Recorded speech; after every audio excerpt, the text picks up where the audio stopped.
నా హిందూ బంధువులారా, మనము బొట్టు పెట్టుకోవాలన్నా, మనము గుడికి పోవాలన్నా, వీధులల్లో బతుకమ్మ ఆడాలన్నా, మనము గణేష మండపాలు నిలబెట్టాలన్నా, దుర్గామాతని పూజించాలన్నా, అయ్యప్ప మాల ధరించాలన్నా మళ్ళా ఈ ఎంఐఎం రజాకార్ల పర్మిషన్ తీసుకోవాల్సిందే.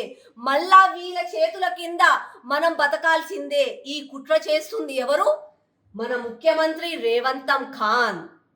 అసలుకి ఇదంతా ఏంది అని అంటే, డీలిమిటేషన్ పేరు మీద 150 ఉన్న జిహెచ్ఎంసి సీట్లని 300 సీట్లకు చేసి వీళ్ళకు పెద్దపీట వేయాలని చెప్పి కుట్ర చేస్తున్నారు రేవంతం ఖాన్. మొన్న జూబ్లీ హిల్స్ లో ఎన్నికలు జరిగినాయి, మనందరికీ తెలిసింది.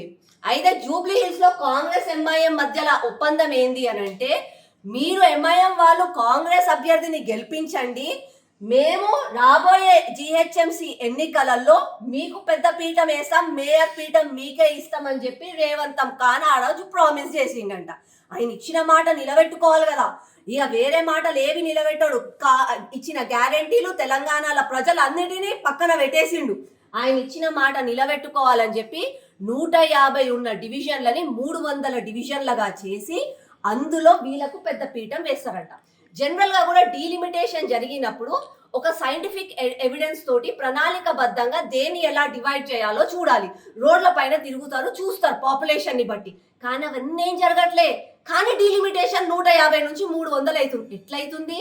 దారుసలాం ఆఫీస్లా వీళ్ళిద్దరి కనుసైగల ముందు రేవంతం ఖాన్ కొంతమందిని పంపించి ఆడ బిర్యానీలు, ఇరానీ ఛాయ్లు తాగిపిస్తూ వాళ్ళకి డివిజన్ చేసుకుంటూ మొత్తం మైనారిటీ ఓట్లు ఎక్కడైతే ఉన్నాయో ఆ మైనారిటీ ఓట్లని సుమారుగా ఒక 120 డివిజన్లు వీళ్ళు గెలిచేటట్టుగా, వీళ్ళ పై చెయ్యి ఉండేటట్టుగా కుట్ర వన్నుతున్నారు రేవంతం ఖాన్.